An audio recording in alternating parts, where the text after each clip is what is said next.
Red collar crime is a situation where a white collar crime is committed, but a violent act is also committed. And so it might be best to give you an example of a situation where a red collar crime actually takes place. Let's say that I embezzle from my employer.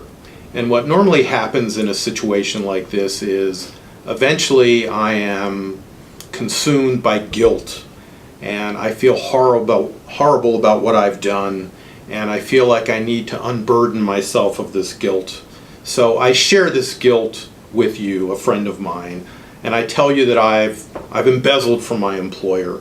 And it's been about 6 months since I've committed this embezzlement. And now that I've shared this with you, I feel a lot better that I've told you about it. Now a couple of more months pass, so now it's been about 9 months since this has taken place. The guilt has long since passed.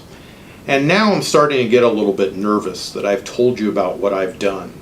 And I start to think somewhat irrationally that, I've told you that I've committed this embezzlement, and I'd probably get away with this forever, except for the fact that I told you that I did it. How am I going to free myself of this problem? I know what to do. I need to get rid of you because you're the problem here. And so I act very irrationally and I kill you.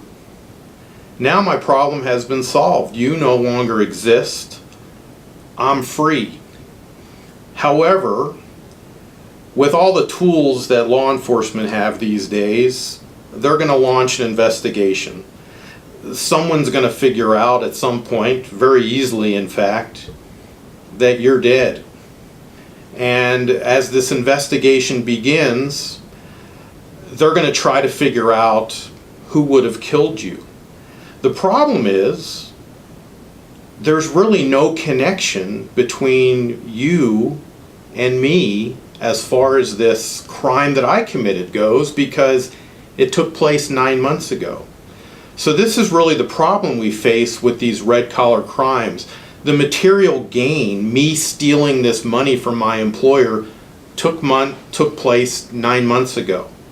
So where's the connection between what I did, stealing from my employer, and the murder? So this is one of the problems we face with these red collar crimes, is linking together the individual and the victim.